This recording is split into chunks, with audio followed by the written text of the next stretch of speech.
Hello, hi guys! Magandang hapon sa inyong lahat. This is Shin from Masigari Channel, a faith healer, also mata reader. So ngayong hapon, natatingnan natin ang nagsasabihin sa inyo ng ating mga gabay. This is monthly gabay for the month of January 2024 for the sign of Libra. So Libra,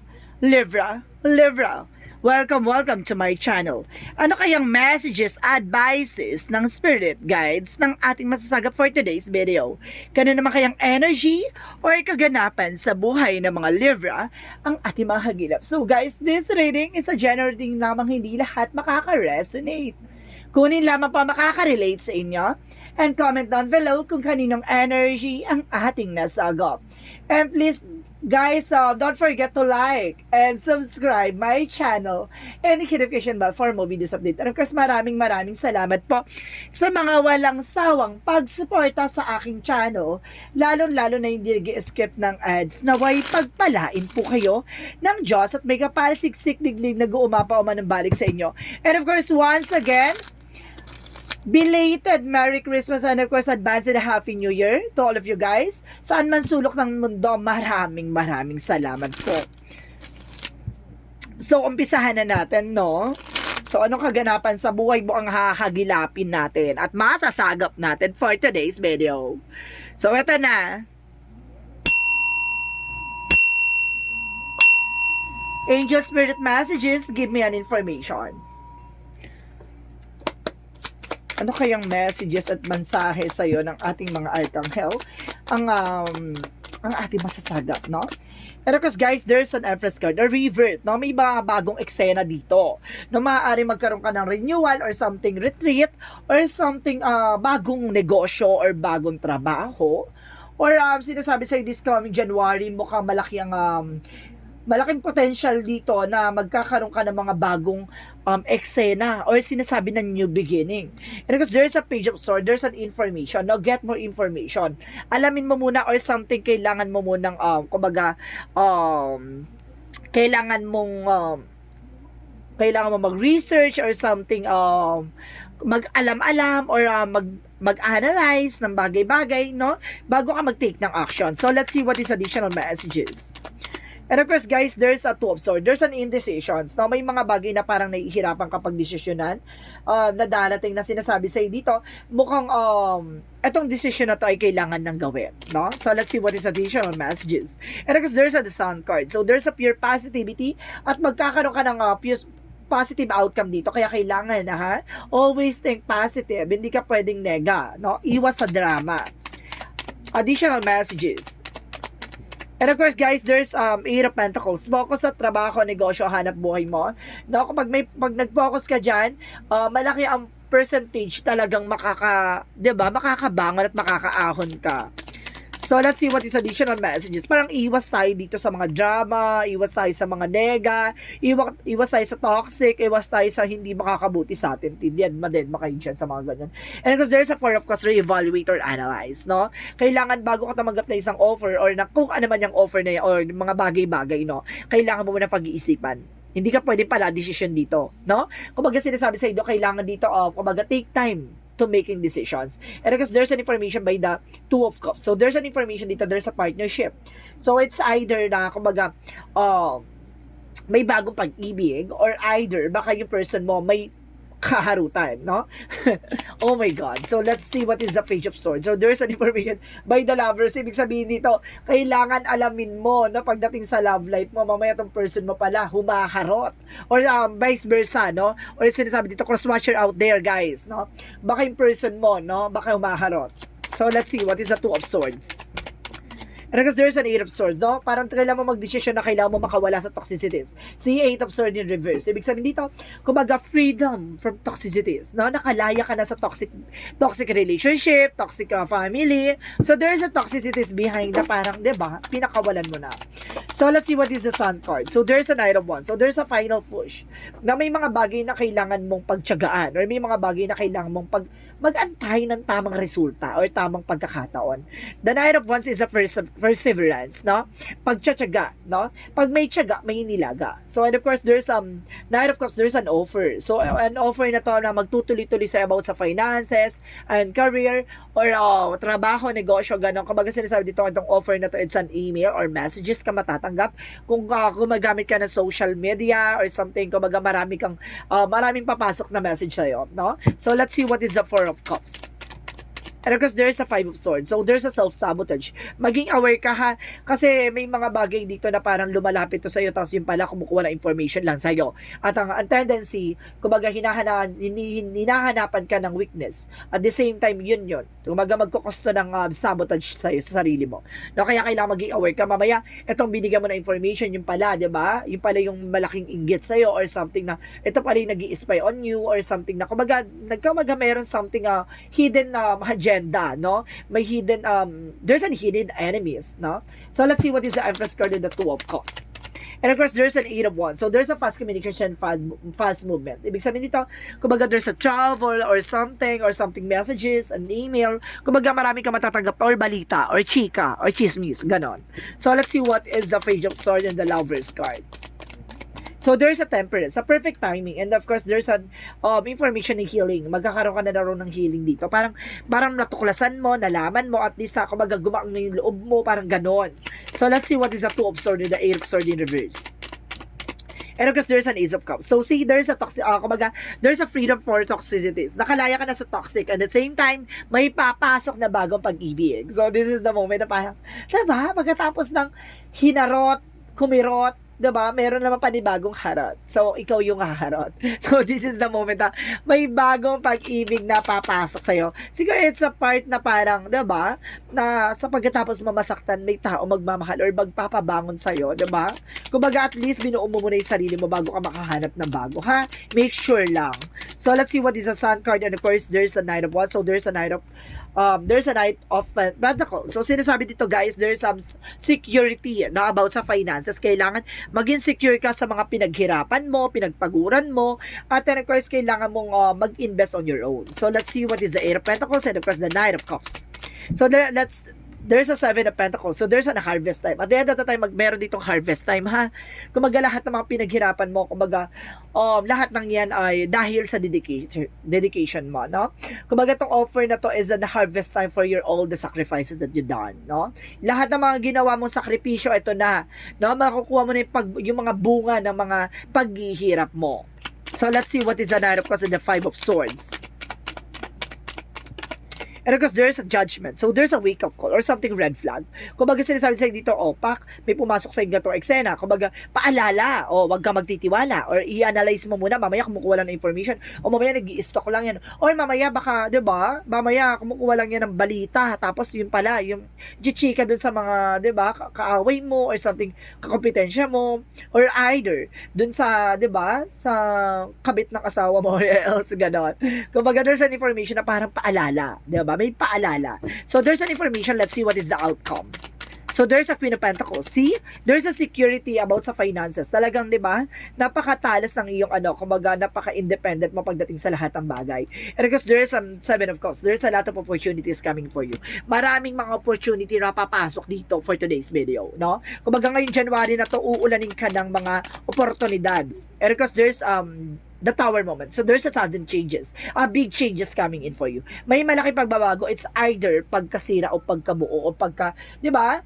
Kumbaga, pagkasira or something pagkabuo or something pagkapangit na situation or pagganda ng sitwasyon. So, ibig sabihin dito, there is a negative and positive energy. Depende yan sa situation mo. So, let's see what is additional messages. And because there's a Page of Pentacles, so there's a manifestation. May mga bagay na unti-unti ka mamamanifest. And because sinasabi dito, kailangan mo magbuo ka ng bagong idea. No? Kumbaga, kailangan plano ka ng plano. May plan A, may plan B, may plan C ka. Hindi pwedeng isang plano lang. Kailangan may mga optional ka. Diba? So, let's see what is additional messages for a career. Sa career mo naman is the 5 of Wands. Marami kang competitor, marami kang kalaban, or suddenly may mga taong gumagawa ng black magic sa'yo para pabagsakin ka. Or may mga gumagawa ng kamalasan sa'yo, or pagdating sa trabaho, negosyo, hanap buhay mo, no? May gumagawa dito na para, di ba, yung mga kinikita mo, para mapunta lang sa wala. No? Parang sinasabi dito na parang, bakit gano'n? Ang lalaki naman na pumapasok sa akin, bakit parang wala ako naiipon, wala ako na, kasi that because may taong gumagawa, no? There's a blockages. No? So let's see what is additional messages for love life. Sa love life is the Chariot card and the King of Wands. Itong tao na to, ipaglalaban ka, no? There's a control and there's a high standard, no? Kumbaga, Chariot card is an action. So, ibig sabihin dito, itong tao na to talagang laban na laban at ipaglalaban ka. So, let's see you about naman sa health. About sa health, there's a 5 of Pentacles. So, there's an anxieties and the Hangman. Lutang ka, no? Kumbaga, sinasabi dito, maaaring, kumbaga, hinay-hinay sa paggastos this coming January, baka mag-cause na ng poverty or something, financial loss, no? So, the Hangman na kumbaga maraming delay sa mangyayari or something cancellation. Huwag kang munang gagastos ng mga bagay-bagay, di ba? Yung parang biglaan, bahala na kasi may darating naman. Huwag kang gaganon-ganon. Huwag kang aasa sa mga darating kasi hindi mo alam, kumbaga ba, there's a ship out na biglang, there's an unexpected moment, di ba? Kumbaga, may mga bagay na hanggat hindi mo pahawak yung isang bagay, huwag kang mag-aano na, may darating pa, mayroong, kumbaga, wag kang umasa sa mga darating kasi hindi mo, wala kang assurance na sure yun na ibibigay on the right time, diba? Mamaya biglang magbago yung eksena, tapos yun pala kailangan mo kailangan mo bayaran ng ganito, kailangan mo bumili ng ganito, tapos wala ka ng pera. So tendency kumbaga mahihirapan ka, mga kangutang ka, 'di ba? Maging wise at least at maging matalino, no? Pagdating sa finances. So let's see about what is additional messages for magical fairy messages. Ang ganda ng mensahe for Libra for this coming January. Ibig sabihin dito, may pasabog at bulabog, 'di ba? In a good term, in a bad term. So ibig sabihin dito, there's a positive and negative energy. So kailangan mong maging balanse. So let's see what is the magical fairy messages. So ibig sabihin dito, it's up to you. Nakasalalay sa iyo kung paano mo papagandahin ang takbo ng eksena mo. And of course, sinasabi dito, there's a vegetarian. So, kailangan mo kumain ng mga, diba, fruits and vegetables or something. Diba, kailangan mo talaga ng vegetable talaga. For today's video, baka kinukulang ka na sa mga vegetable. So, let's see what is additional messages. Kasi ang laking tulong ng vegetable sa atin lalo-lalo na kung nagkakaroon ka ng anxieties or inflammatory, something na ganyan, kumbaga nagkakaroon ka ng skin disease or something, kumbaga, or hair loss, or marami kasing kumbaga benefits ang vegetable sa ating katawan, guys, ha. So, hindi ako nagpo-promote dito ng mga vegetable or something, Kaya, ayun naman talaga. So, ibig sabihin dito, inaano ko lang talaga, no? Parang talaga nire-reconsider ko lang yung mga bagay na makakatulong sa inyo. Because there's a clarity. So, ibig sabihin dito, there's a third eye. So, ibig sabihin, magkakaroon ka ng kaliwanagan para lahat ng mga bagay na hindi mo pa nakikita ay makikita mo na. No? Kumbaga, like, I mean na parang maliliwanagan ka na.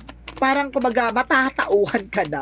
So there's a solid foundation. So sinasabi dito na patibayin at palakisin mo yung pundasyon mo. No, hindi sa lahat ng oras puro pain, puro struggles, puro failure. So ibig sabihin na to, yung pain na yan yung magsisilbing kalakasan mo. Pain is your power for this moment.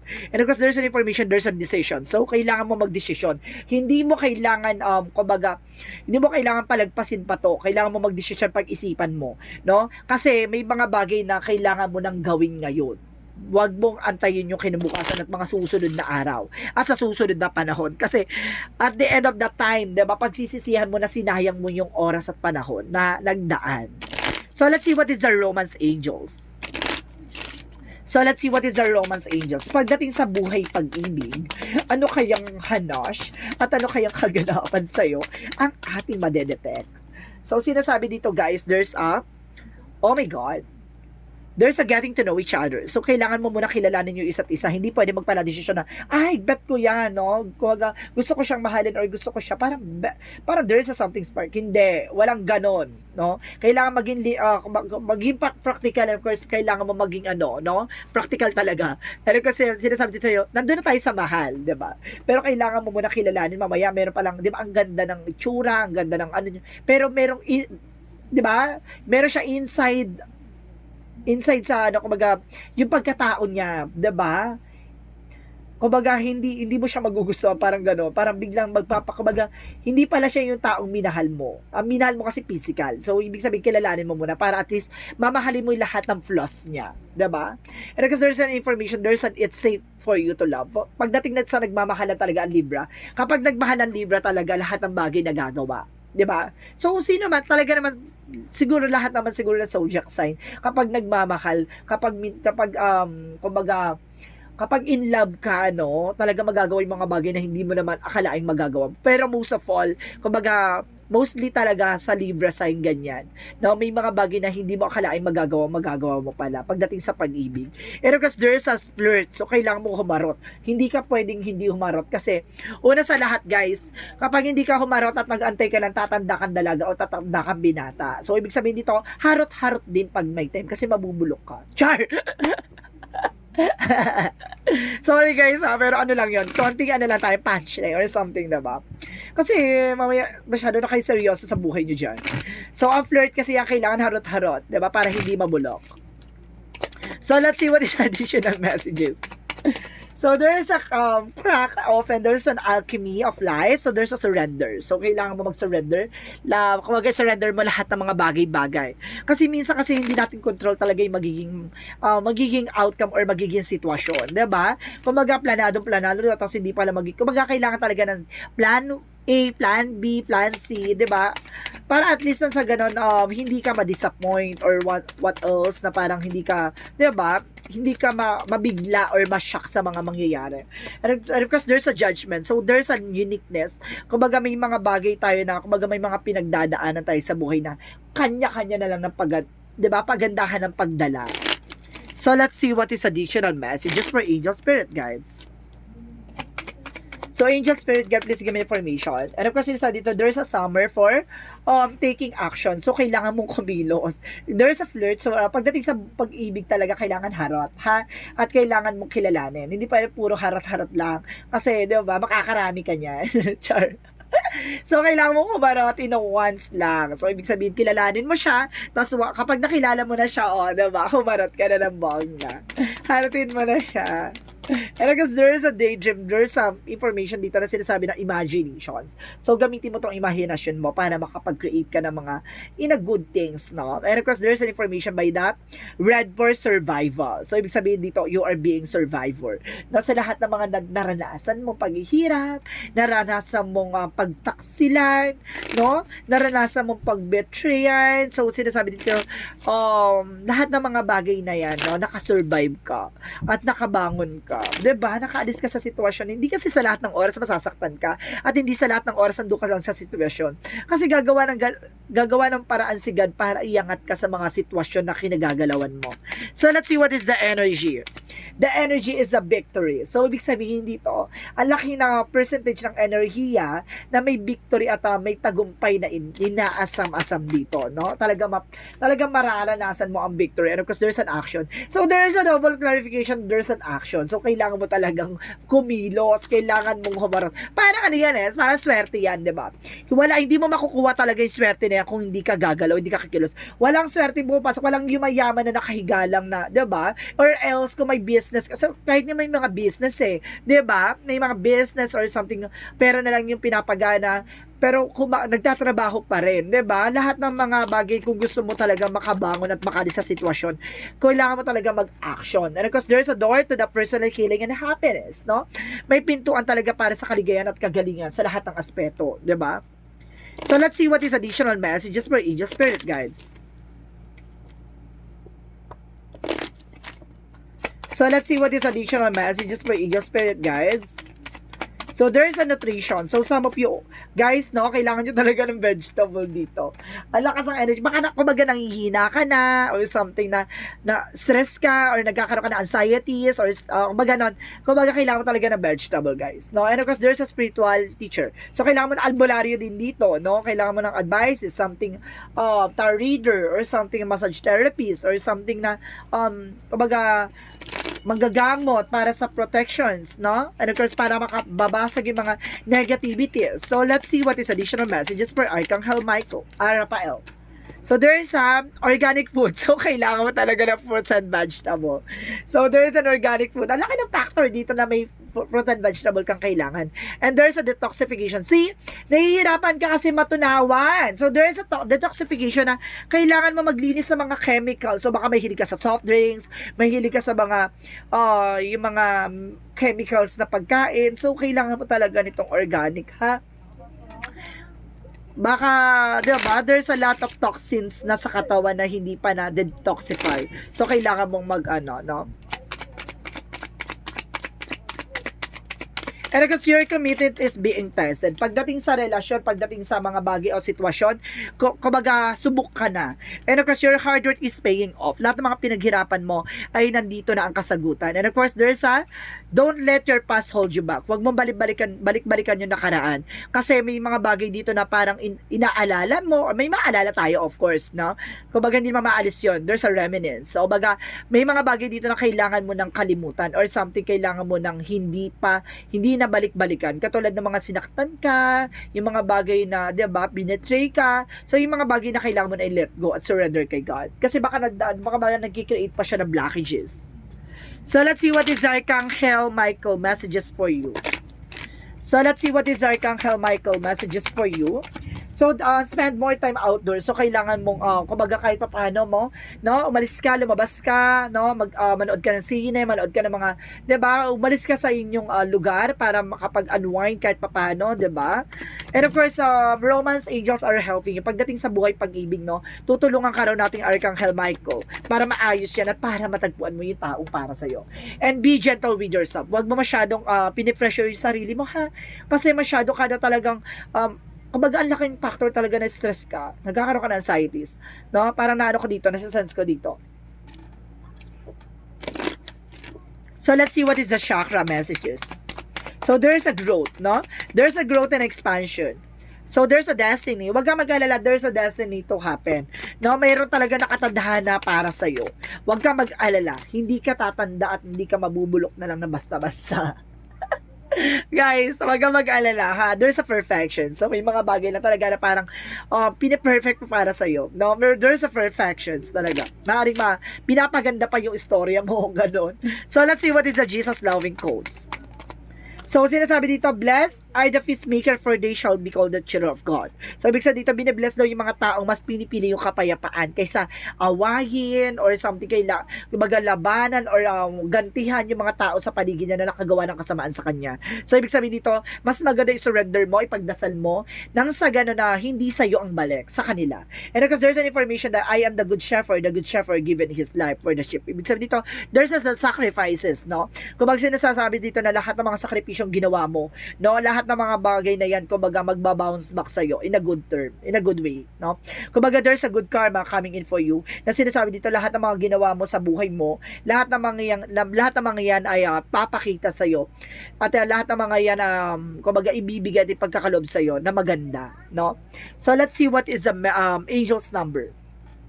Kaya maghinay-hinay guys sa mga bagay na ginagawa. So let's see what is the messages of life.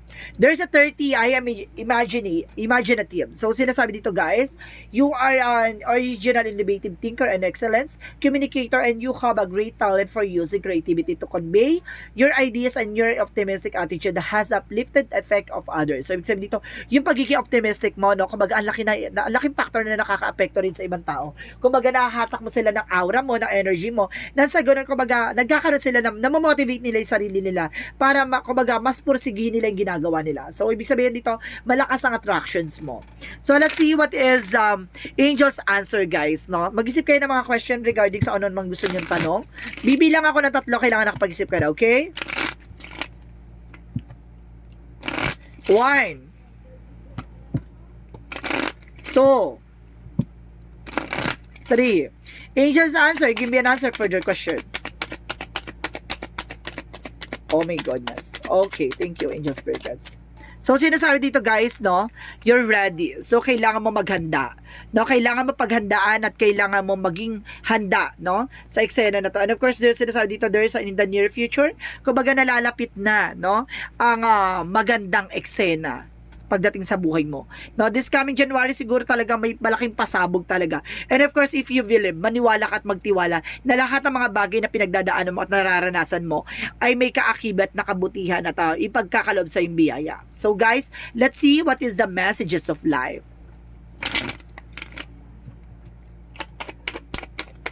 So, I am a free. So, sinasabi dito, today I find the veil of my ego has lifted, the visions of my new life has appeared. Now, I am focused on my inner growth, listen only to the voice of my heart, and remain steadfast in the energy of that study of an energy of love that I find there. I am now free of duality, fear, and judgment. I move forward on my path to inner peace. So, ibig sabihin dito, kumbaga palayain mo yung sarili mo, no? Kumbaga magkaroon ka ng, kumbaga kalayaan sa kaisipan, sa nararamdaman, kumbaga hayaan mo yung mga bagay na nangyayari sa paligid mo na mangyari, no, to unfold naturally. Huwag mong hayaan na, kumbaga, huwag mong pilitin mangyari mga bagay na gusto mo mangyari. Hayaan mong ipagkaloob ng ating Panginoon, ng ating universe, yung mga bagay na yan kung para sa'yo talaga. Ibig sabihin dito, kumbaga mag-antay ka ng mga bagay-bagay basta kung mag-focus ka, kumilos ka, naaayon sa dapat, no? At sinasabi dito, may malaking pasabog na mangyayari dito sa this coming January na magpapabago ng buhay mo. So this is monthly gabay for the month of January 2024 for the sign of Libra. So Libra, maraming salamat for your wonderful reading. And because this reading is a general reading lamang, hindi lahat makaka-resonate. Kunin lamang po makaka-relate sa inyo and comment down below kung kaninong energy ang ating nasagap. And of course, don't forget to like and subscribe my channel and hit notification bell for more videos update. And of course, once again, this is Chin Rodriguez from Asagari Channel, a faith healer, also mata reader. And of course, belated Merry Christmas and of course, advance and a Happy New Year to all of you guys out there. Saan man sulok ng mundo, maraming salamat po sa inyo. Maraming salamat po sa mga walang samang panonood sa aking reading, lalo-lalo na hindi nag-skip ng ads. Naway pagpalain kayo na Diyos at may kapal. Siksik liglig nag-uuma po ang biyayang manumbalik sa inyo. And of course, maraming salamat po and see you in the next video. Bye-bye and babush.